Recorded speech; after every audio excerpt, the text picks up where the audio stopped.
preocupação que Timóteo tinha.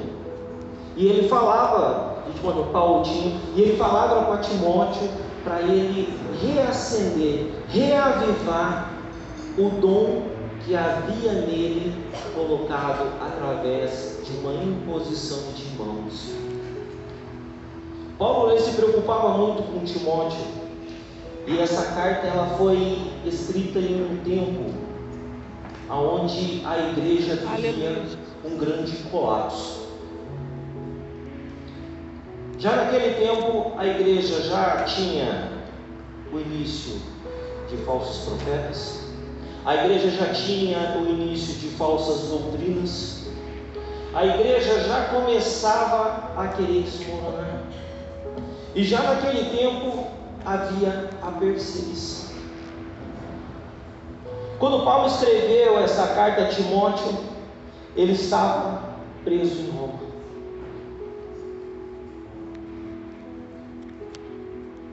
Paulo preso, e a sua preocupação ainda era os discípulos, as pessoas, a obra que ele havia iniciado. E essa recomendação de Paulo para Timóteo, de não deixar morrer o Espírito, para reavivar aquela brasa, aquele dom que foi colocado em nós, ele é válido também para a igreja de hoje. Porque ainda nos dias de hoje, ainda no tempo de hoje, nós vivemos as mesmas coisas daquela época. Nós continuamos com as falsas doutrinas, nós começamos com os falsos profetas, nós continuamos com as heresias, nós continuamos com a perseguição. Talvez a gente não tenha visto ultimamente as pessoas sendo aí queimadas pela rua, pregadas de ponta cabeça. Talvez a gente não tenha visto apedrejamento nas ruas. Mas quantos dedos são apontados para o cristão hoje? Verdade. Quando você abre a boca para falar de Jesus em meio a uma rodinha de amigos, quantos dedos discretamente são apontados para você? Quando você bate no peito, você diz que você é cristão. Você já pensou quantos julgamentos são levantados contra ti? Tudo passa a virar uma perseguição. O teu agir, o teu falar, o teu caminhar, a tua forma de pensar, os canais de televisão que você assiste, os vídeos que você vê, as mensagens que você passa, tudo passa a ser uma perseguição para você. Então a igreja hoje ela vive já o mesmo colapso que era vivido lá atrás. Só não estamos sendo crucificados e apedrejados. Timóteo era conhecido de Paulo desde pequeno, diz a palavra. Paulo por algumas vezes passou pela cidade de Listra, e diz a palavra que na segunda viagem dele a essa cidade, ele chama Timóteo para andar consigo. Timóteo já era filho de uma cristã, com um pai que a Bíblia não diz que ele era ateu, mas ele era grego, de costumes diferentes, e a mãe judeia. Mas ele tinha boa criação, ele tinha bons hábitos, bons costumes. Porém, a palavra também já dizia que ele tinha uma saúde fraca, e ele tinha as suas limitações, como todos nós temos as nossas limitações. Timóteo, ele foi escolhido por Deus e não por Paulo. Assim como cada um de nós aqui presentes fomos escolhidos por Deus. E no ato de Paulo colocar as mãos sobre a cabeça de Timóteo e declarar que ali iniciava-se um ministério, uma caminhada, uma vida com Jesus. No momento em que nós saímos de nossas camas hoje, com a disposição de vir para a igreja, a gente recebeu essa mesma mão de Deus sobre nossas vidas, declarando que nós queremos viver e nós queremos ter uma vida com Ele. Nós já fomos separados, assim como Timóteo foi. Timóteo, ele caminhava com Paulo. Timóteo tinha uma vida com Paulo. Timóteo queria aprender, queria andar junto. Na maioria das cartas que Paulo escreve, seja a Éfeso, seja a Tessalônica, Timóteo está junto com ele. Na maioria das viagens que Paulo fazia, Timóteo estava do lado. Timóteo tinha um pouco de Paulo consigo. Timóteo era de confiança de Paulo.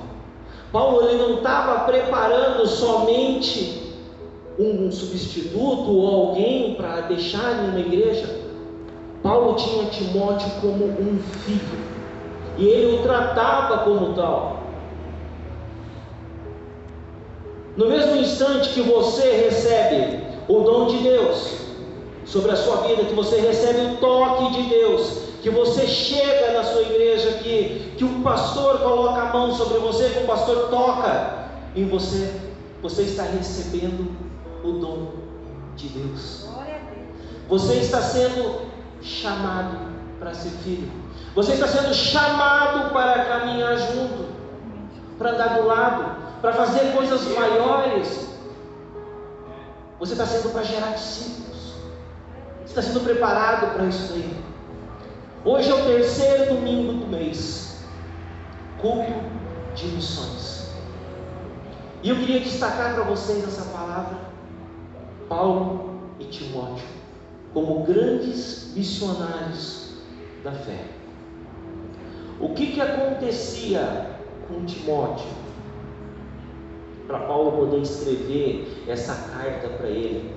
Carta essa que ainda dizia de dentro da prisão: gostaria que viesse me visitar antes que o inverno começasse, porque eu sinto que esses são os meus últimos dias. Paulo ele não relata exatamente o que estava acontecendo com Timóteo, mas a preocupação que ele sentia dizia claramente que Timóteo precisava reavivar o sentimento e o dom que havia dentro dele. Um pouco mais adiante, no capítulo 3, Paulo alerta a Timóteo falando para ele para ter o foco no Evangelho e, devido à sua idade, não se deixar levar pelas paixões da mocidade.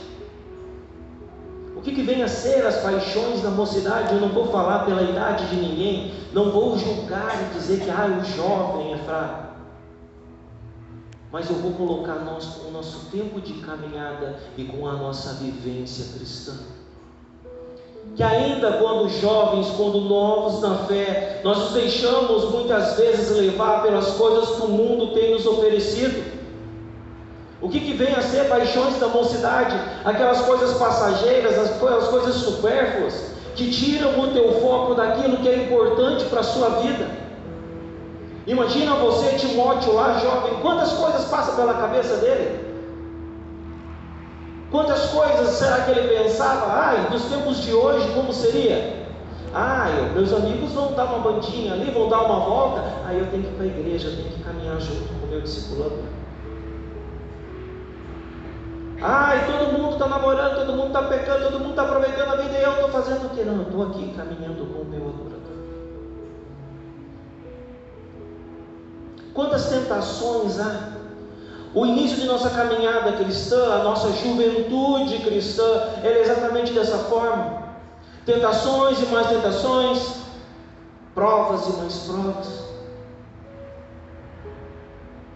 E eu acredito que Paulo ele se preocupava com isso porque Timóteo ainda era muito novo, era extremamente competente para a função, estava extremamente preparado para isso, mas Paulo ainda temia pela sua juventude que ele pudesse a enfraquecer, porque muitas coisas aconteciam naquele tempo que podiam tirar Timóteo do foco.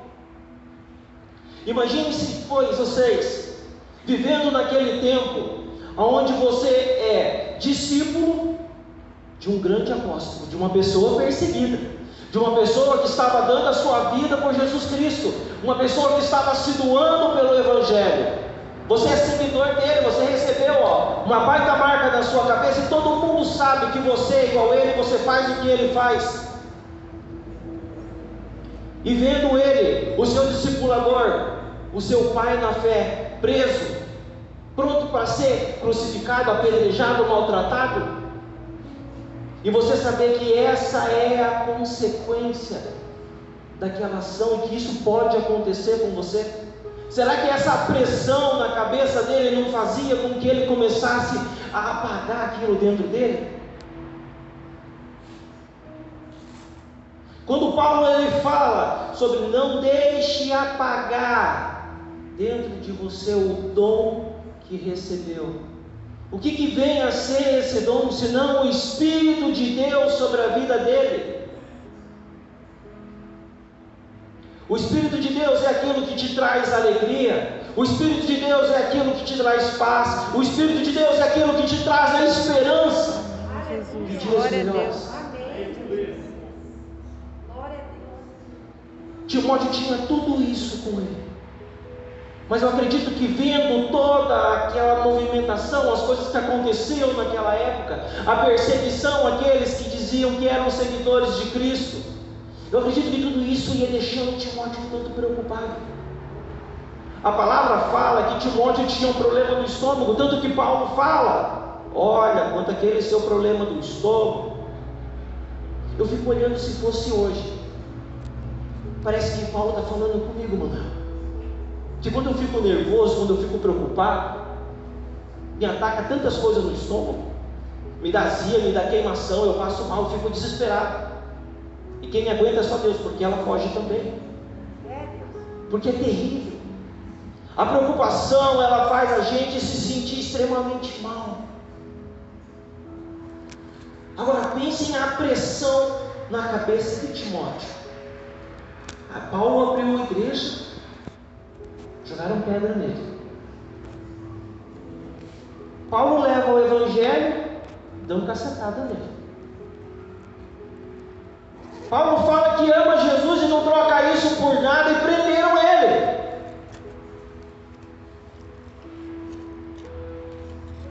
Paulo tinha a preocupação de que essas coisas viessem a influenciar e mudar o caráter de Timóteo. E essas preocupações fizeram com que Paulo escrevesse diversas cartas para ele. Nas mais diversas traduções, a palavra é reavivar, conservar, despertar, reacender. Todos nós recebemos o dom de Deus sobre nossas vidas, amém? Amém. Todos nós temos o Espírito de Deus em nós, porque somos criados do sopro de vida de Deus, amém? Amém. Por isso que eu digo que essa exortação ela vale para os dias de hoje. As mesmas preocupações que Timóteo tinha naquele tempo quanto às perseguições, quanto às coisas que aconteciam e podiam fazer com que ele viesse a esmorecer, a querer às vezes se esconder, a fugir. Vocês já viram aquele crente que se esconde para dizer que é crente? Aquele que vai, ele sai na rua, ele sai com a Bíblia, mas ele sai com a Bíblia assim, ó, aí na igreja. Ele tem medo. Eu lembro que antes da minha conversão, eu era um Paulo antes da conversão, eu corria atrás mesmo.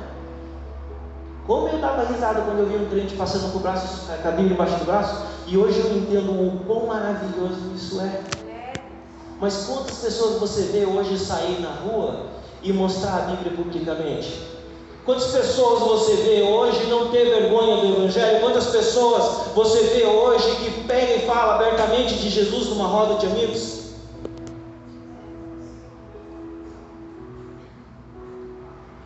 E quando a palavra vem falando de reacender, de reavivar, eu faço uma comparação de Timóteo com a igreja hoje. No momento em que nós recebemos o toque de Deus, o toque do Espírito, o dom do Espírito sobre nossas vidas, eis que grande alegria toma conta de nós. Eis que a gente é tomado de poder. Como é gostoso ser um crente novo. Quão maravilhoso isso é. A minha conversão, quando eu era novo na fé, meu Deus, como era gostoso. Eu não tinha vergonha de falar de Jesus. Eu entrava no Facebook e queria dizer: oh, Deus te abençoe para todo mundo. Eu tinha que falar alguma coisa. Tudo que acontecia na minha vida era relacionado a Jesus. Como eu era grato. Como Deus significava na minha vida. Quando nós somos recém-convertidos, nós recebemos esse toque. Somos jovens na fé. Como nós amamos a Deus. Tudo somos gratos. Tudo é Deus. E com as perseguições, com as decepções, às vezes até com o silêncio de Deus, porque muitos não têm Deus como um Senhor, como um Salvador, mas tem Deus como um escravo. Que se Deus não fizer aquilo que você quer, eu vou ficar de mal. Beleza, tá de mal dentro que vem, não falo mais contigo. Quantos crentes a gente tem assim hoje?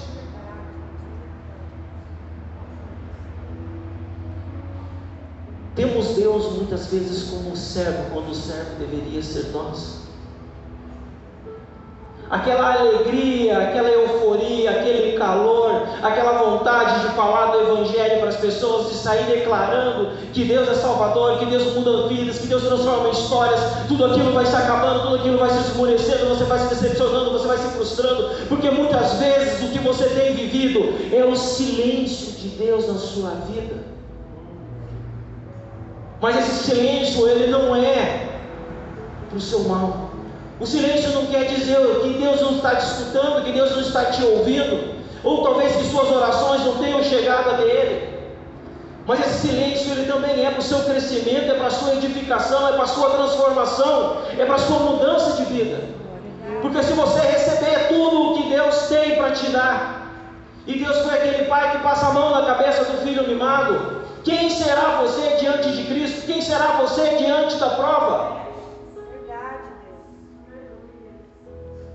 Quem será você na hora que te oferecerem ou Jesus ou a morte? Qual vai ser a sua resposta? Quando novos ainda na fé e estamos nessa alegria toda, a gente faz de tudo. E eu acredito que todas as perseguições, essas coisas que estavam acontecendo com Timóteo, faziam com que ele se deixasse apagar um pouco. As preocupações, o medo daquilo que aconteceria com ele, faziam com que ele viesse a ser um pouco mais brando. Assim como tem muito irmão que diz: eu sou a brasa do Senhor, mas me sopra, porque para pregar eu preciso dar uma reacendida nisso daí.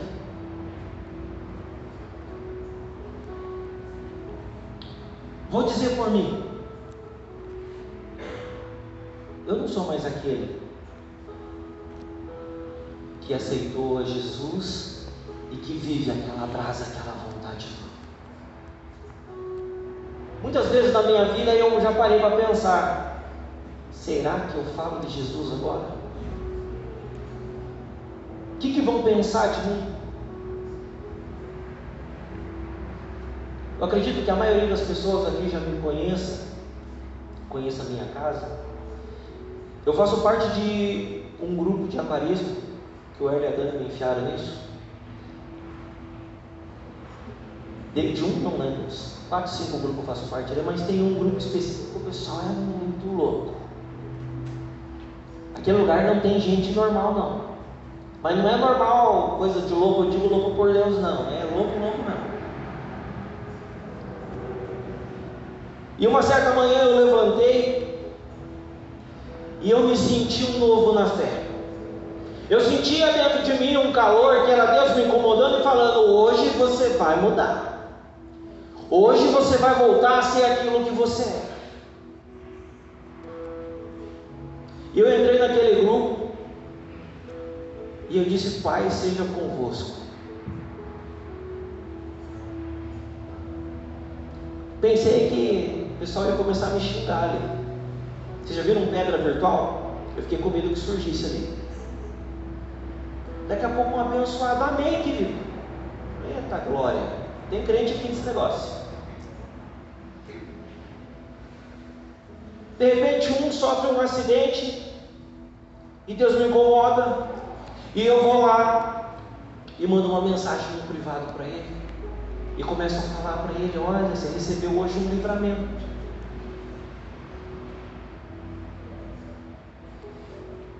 Aí o cara pega e começa a abrir a vida e começa a contar a história dele, começa a contar as frustrações dele, começa a contar as decepções dele, e no meio daquela história surge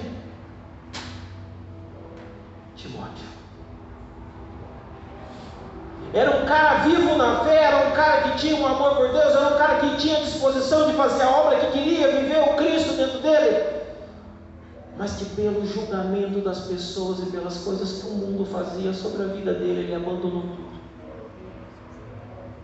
Depois ele falou assim para mim, falou: cara, me admira a coragem que você teve. Você já pensou se eu aponto o dedo e começa a te julgar? Eu falei: e você já pensou se eu revido suas palavras? Porque a Bíblia tem resposta para tudo, gente. A Bíblia tem resposta para tudo. E nós fomos a conversar, começamos a conversar, e aquilo, cada vez que eu falava alguma coisa para ele, aquilo ia queimando, aquilo ia ardendo dentro de mim, e aquilo foi reacendendo o dom de Deus sobre a minha vida. Assim como nós temos que ter reaceso o dom de Deus nas nossas vidas. A gente precisa colocar por terra todo o espírito que temos de inferioridade, de incredulidade, todas as nossas limitações. Por alguma razão, dentre essas coisas que eu falei de frustração, de decepção, de perseguição, Timóteo estava tendo o seu dom apagado. Ele estava morninho. Da mesma forma que nós muitas vezes esquecemos do dia que nós fomos tocados por Deus. Nós não sabemos exatamente o que é que acontecia com Timóteo. O que causou essa mornidão dentro dele? O que deixou ele ficar tão frio? Mas nessa manhã eu quero dizer uma coisa para vocês.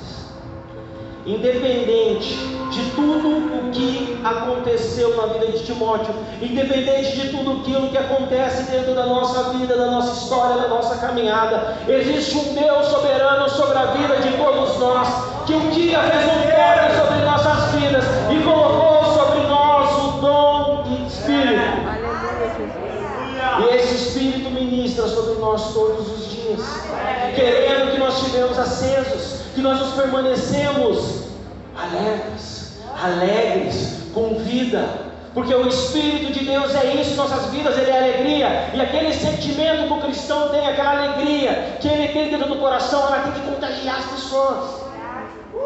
Quando você chega dentro de um lugar que você entra no meio das pessoas, as pessoas têm que sentir que ali entrou algo diferente. Aonde Timóteo ia, as pessoas viam que tinha algo diferente. Aonde Paulo entrava, as pessoas viam que tinha algo diferente. O que está acontecendo com a nossa geração, que entramos em lugares e não impactamos em nada?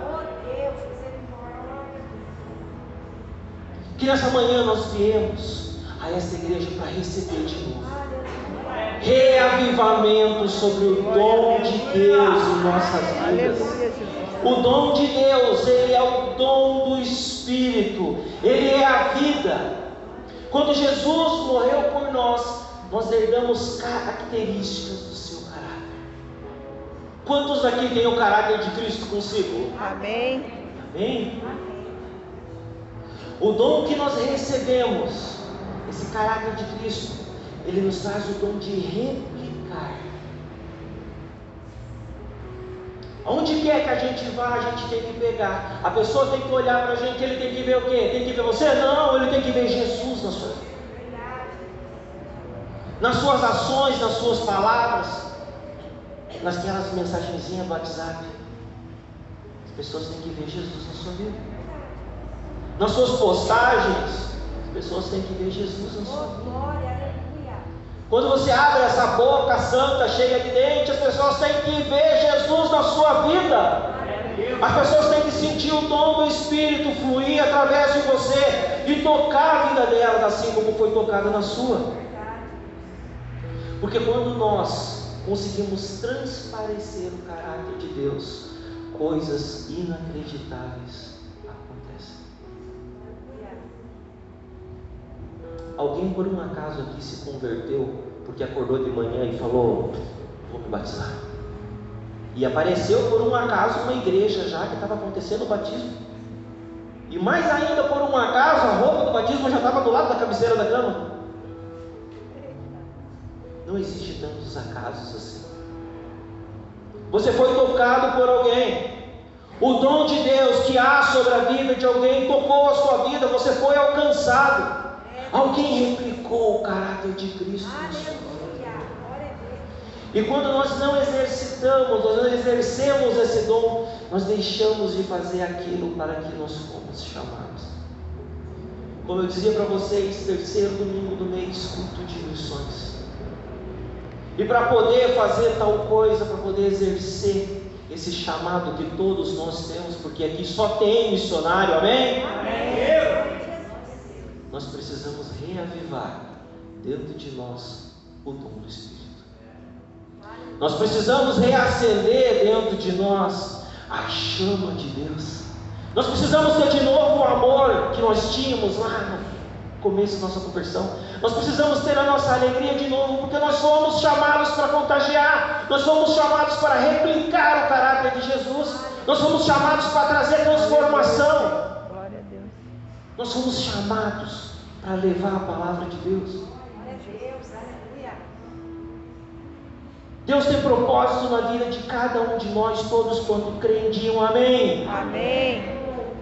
E o nosso propósito é converter pessoas, oferecer o Evangelho às pessoas, ensinar as pessoas na caminhada que você já vive. E o que tem atrapalhado você? Você não passa metade do que Paulo passou. Não existe mais perseguição que venha a causar um problema no seu estômago. Você não precisa se esconder, você não precisa fugir. Pela graça de Deus, vivemos em um país livre para poder evangelizar, para poder levar a palavra.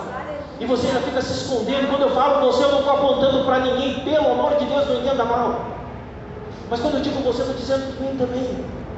Porque a palavra, antes de sair e falar com vocês, ela já falou comigo. E ela fala comigo e ela vai continuar falando comigo. Que tipo de discípulo frouxo que eu me tornei? O nosso chamado é de ganhar almas. Nosso chamado é de pregar o Evangelho, de apresentar Jesus como Salvador às pessoas. E para isso a gente precisa, e muito, que dentro de nós volte a arder a chama do amor, que volte a arder a vontade de falar do Evangelho, que dentro de nós seja reaceso o sentimento de querer mais. Glória a Deus, aleluia. De querer mais.